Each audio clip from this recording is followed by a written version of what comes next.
The wind didn't just blow in the high country of the Montana Territory. It bit. It was a cold that didn't care about your skin or your coat. It wanted your bones. Elias Thorne was a man who understood cold. He had lived in it for 15 years, perched in a cabin made of cedar and old regrets, high above the timberline where the world felt thin and honest, with a face that looked like it had been carved from the very granite of the mountains he called home. He didn't want company. He didn't want trouble. And most of all, he didn't want to remember the man he used to be before the war took the light out of his eyes. But the mountains have a way of handing you exactly what you're trying to hide from. It was late October, that transition time when the sun feels like a lie, and the clouds promise a winter that will never end. Elias was out back, splitting wood, the rhythmic thwack of the axe the only heartbeat in the silence. He stopped when the wind shifted. It brought a sound that didn't belong, not the howl of a wolf, and not the creak of a frozen branch. It was a sob, raw, jagged, and desperate. He reached for the Winchester leaning against the porch rail before he even realized he was moving. Old habits don't die. They just sleep light. He scanned the tree lean, his eyes sharp, narrowed against the glare of the coming snow. Then he saw them. Two figures stumbled out of the brush like ghosts. A woman, barely more than a girl, her dress torn to ribbons, a man's oversized coat draped over her shaking shoulders.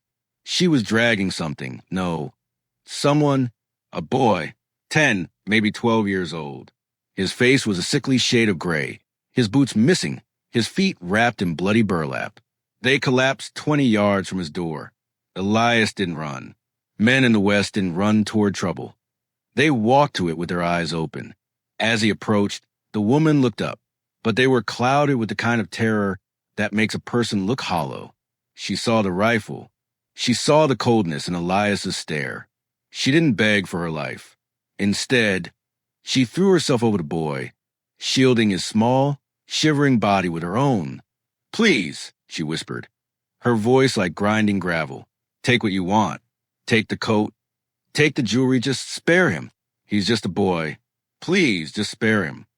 She sobbed then, a sound so broken it seemed to rattle the dry needles on the pines. Elias looked at her. He looked at the boy, whose breath was coming in short, rattling gasps, the sound of a lung fever taking hold. Elias Thorne didn't smile. He didn't speak. He just leaned his rifle against a stump, stepped forward, and reached down. The woman flinched, expecting a blow. Instead, Elias slid his massive, calloused arms under the boy. He was light, too light, like a bird with broken wings. "The wind is rising," Elias said, his first words in 3 weeks. "And the crows are hungry. Get inside." The cabin was small, but it was warm. It smelled of wood smoke, dried herbs, and the bitter, comforting scent of black coffee. Elias laid the boy on the narrow cot near the stove. He didn't ask their names. Names were dangerous things. They tied you to people. He went to work with the steady, unspeaking efficiency of a man who had patched up soldiers in the mud of Tennessee. He boiled water. He tore clean linen. He fetched a jar of mountain willow salve and a bottle of high-proof whiskey. Not for drinking, but for the boy's feet. The woman sat at the table, her hands trembling so hard they rattled the wood. She watched him, her gaze darting between Elias and the door, like a trapped fox waiting for the hunter to return. "Drink," Elias said, setting a tin cup of coffee in front of her. It was strong enough to peel paint, but it was hot. She took a sip, gasping as the heat hit her throat. "I'm Clara," she whispered, "and this is Leo. He's my brother." Elias stayed busy. He didn't look at her. Clara is a name for a town girl. This isn't town. "We had a ranch," she said, the words spilling out now that the silence had been cracked. "In the valley, the Sutton place. But then the judge came. He said the water rights were his. He said my father owed him money from before the war. When Papa said no, they came in the night. They burned the barn. They did things." Elias paused, his hand resting on the boy's fevered forehead. He knew the type. Every territory had a judge or a colonel. Men who thought a badge or a bank account gave them the right to play God with other people's lives. "The judge doesn't like loose ends," Elias muttered. "He sent them after us," Clara sobbed, her face in her hands. We've been running for 3 days. Leo lost his boots in the river. He's all I have left, mister. Please, if they come, give me to them. Just let him stay here. Let him live. Elias finally looked at her. Really looked at her. He saw the bruises on her neck. He saw the way she gripped the table, her knuckles white. She was offering herself as a sacrifice. It was a trade as old as the hills. You think I'm a man who makes trades, Clara? Elias asked. She didn't answer. She couldn't. Elias turned back to the boy. He spent the next 4 hours fighting a war against the fever.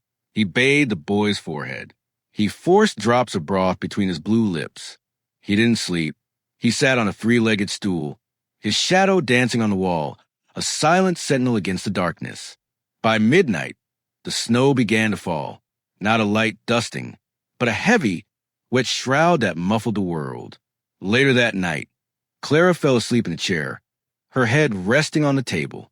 Elias stood up, his joints popping like dry kindling. He went to the window. Down in the valley, far below the ridge, he saw it. A single flicker of light, a campfire. The judge's men were close. They were hunters, and they had found the scent. Elias went to a heavy wooden chest in the corner of the room. He reached past his old coats and his blankets. At the very bottom, wrapped in an oilcloth, was a gun belt. The leather was dark, worn supple by years of use. The holster held a Colt Peacemaker with an ivory grip, yellowed with age. He hadn't worn this belt in 15 years. He had promised himself he would never wear it again.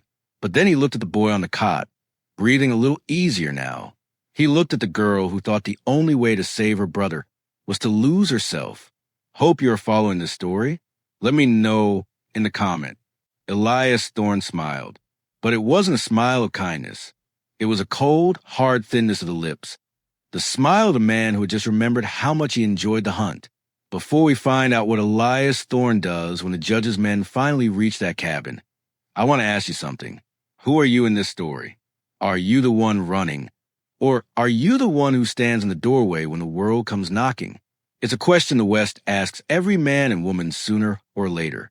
If this story is sitting with you, if you can feel the bite of that Montana wind, do me a favor. Tap that like button. It helps these stories find the people who need to hear them. And if you haven't yet, hit subscribe and join us here on the trail. We tell the stories that the history books forgot, the ones written in blood and dust. And while you're here, tell me in the comments, what time is it where you are, and where are you listening from? I read every single one of them. Now, let's get back to the mountain. The snow is deep, the fire is low, and the judge's men have just found the tracks. 3 days passed in that cabin. The quiet was heavy, but it wasn't the lonely kind of quiet Elias was used to. It was a waiting quiet. Leo's fever had broken on the second night. He was awake now, sitting up in a cot, watching Elias with wide, curious eyes. He didn't talk much, but he watched. He watched Elias sharpen his knife. He watched the way Elias moved, silent like a mountain lion. Clara had taken to cleaning. She scrubbed the floor. She mended Elias's old shirts. She kept the coffee pot full. It was her way of paying for their lives. You don't have to do that, Elias said one afternoon as she was polishing the window. I have to do something, she said, her voice steadier now, or the fear will take me again. Fear is a good teacher, Elias said, not looking up from the boot he was greasing. But it's a poor master. You stay mastered by it. You'll never see the truth. And what is the truth? She asked. Elias stood up. He walked to the door and opened it. The sun was out, reflecting off the fresh snow with a blinding brilliance. The truth is that out here there is no judge. There is no law. There is only what a man can defend and what he's willing to lose. He looked toward the ridge road. He saw the crows taking flight a mile off. They're here, Elias said. Clara's face went white. She ran to Leo, pulling him into her arms. How many? For, Elias said, riding hard. They'll be at the gate in 10 minutes. He turned to her. He saw the panic rising in her eyes again. She looked at him, and for a moment, she was that girl in the snow again, ready to give up. Remember what I told you, Clara whispered, her voice trembling. Take me. Just Please, spare him. Elias looked at her. Then he did something she never expected. He didn't grab his rifle. He didn't tell her to hide in the cellar. Instead, he reached into his pocket and pulled out a heavy brass key. He handed it to her. This is for the chest in the corner, he said, his voice as calm as a frozen pond. Inside, you'll find a pouch of gold and a map to a ranch in Oregon. My brother lives there. If things go wrong, you take the boy and you go out the back trail. Don't look back. But what about you, she asked. Elias strapped on the ivory-handled Colt. He adjusted the belt so it sat low on his hip. He looked like a different man now. The rancher was gone. The hermit was gone. Standing there was a ghost from a violent past. I'm going to go have a word with the law, Elias said. He stepped out onto the porch. He didn't hide. He sat down in his rocking chair, his hands resting on the arms, his eyes fixed on the bend in the road. The four riders rounded the corner a moment later. They were dressed in expensive furs, their horses well-fed and high-stepping. In the lead was a man with a silver star pinned to a black coat, Judge Halloway. Beside him were three men who didn't look like deputies. They looked like the kind of men who enjoyed burning barns. They pulled up at the fence line, their horses huffing steam into the cold air. The judge looked up at the cabin, his eyes landing on Elias. He smirked. That's a long way up for a man your age, friend. The judge called out. His voice was smooth, like oil on water. We're looking for two thieves, a girl and a boy. Stole some property from a county. Elias didn't move. He didn't even stop rocking. Don't see any thieves here. Just the wind and the trees. The judge's smirk faded. He gestured to the tracks in the snow, leading to the porch. Don't play the fool. You're harboring fugitives. That's a hanging offense in my circuit. One of the men beside the judge reached for his carbine. Elias Thorne smiled. It was that cold, terrible smile again. Your circuit ends at the timberline Halloway, Elias said, his voice carrying like a gunshot in the still air. Up here, you're just a man on a horse. And you're trespassing on land that belongs to a man who doesn't like visitors. And who might that be? The judge sneered. Elias stood up. He moved slow, deliberate. He stepped down off the porch into the snow. He walked to the gate, stopping just 10 feet from the judge's horse. 15 years ago, there was a man they called the Butcher Shiloh, Elias said softly. He was a bounty hunter who worked for the federal court. He brought in 32 men, dead or alive, mostly dead. Then one day he got tired of the blood. He walked away. He thought he could bury that man in these mountains. The judge's eyes widened. He looked at the ivory-handled Colt. He looked at the scar running across Elias's jaw that he hadn't noticed before. Thorne, the judge whispered. Elias Thorne, we heard you were dead. Elias said, but you just woke me up. The man with the carbine started to raise his weapon. Elias didn't seem to move. To Clara, watching through the window, it was just a blur of motion, a flash of silver in the sun. The man's carbine flew from his hands as a bullet took the trigger guard off. He yelped, clutching his numb fingers. Elias held the Colt steady. The barrel pointed directly at the judge's heart. The next one doesn't hit the gun, Elias said. The judge's face was no longer smooth. It was pale, sweaty, and filled with the realization that he had ridden into the lair of something much more dangerous than a girl and a boy. Take what you want, the judge stammered, his hands high in the air. We'll leave. We'll go. The girl, she's not worth this. You're right, Elias said. She's not worth your life, but she's worth mine. Now, turn those horses around. If I see a shadow on this road by sunset, I'm coming down to the valley, and I won't be bringing a summons. I'll be bringing a shovel. The judge didn't wait for a second invitation. He spurred his horse, nearly knocking over his own men as they scrambled to retreat. They rode hard, the sound of their hooves fading into the distance until the mountain was silent once more. Elias Thorne didn't go back inside right away. He stood at the gate until the sun began to dip behind the peaks, painting the snow in shades of violet and gold. He felt the weight of the gun on his hip. It felt familiar. It felt heavy. When he finally walked back into the cabin, Clara was standing by the stove. She looked at him as if he were a stranger. In a way, he was, "You're the man from the stories," she whispered. "Stories are mostly lies, Clara," Elias said. He unbuckled the gun belt and walked back to the wooden chest. He wrapped the Colt in the oilcloth and tucked it back into the bottom, except for the parts about the blood. Those are usually true. He sat back down at the table. He looked at Leo, who was watching him with a new kind of awe. "What happens now?" Clara asked. Elias reached for his coffee cup. It was cold. He didn't care.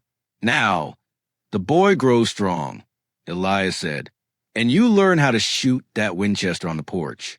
Because the judge might be gone, but the world is full of men who think you're weak. You have to show them they're wrong."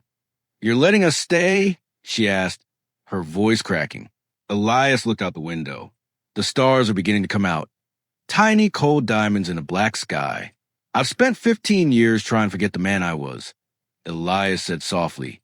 "But maybe the mountain didn't want me to forget. Maybe it wanted me to wait. A man needs a reason to keep the fire going. Clara, I think you and the boy just gave me one." The winter came in earnest after that. The snow piled up until the cabin was a fortress of white. But inside, the fire never went out. Clara learned to hunt. Leo learned to read from the few books Elias kept on the shelf. And Elias Thorne, he learned that you can't truly bury the past. You can only use it to build a fence around the people you love. Sometimes, the person everyone calls a monster is the only one who can protect you from the real demons. And sometimes, the hardest man you'll ever meet is the one with the softest place in his heart for those the world has discarded. So, let me ask you one last thing before we part ways tonight. If trouble came to your door, would you want to say in opening it? Or would you want a man like Elias Thorne? If this story touched something in you, if it reminded you that there is still strength in this world, hit that like button. Share this with someone who needs to hear that they don't have to run anymore. And remember, out here in the West, the story doesn't end when the guns are put away. It only begins there. Take care of yourselves. Pour another cup of tea, watch the stars, and stay warm. We'll see you on the next trail. Because out here, the stories never truly end. They just keep riding.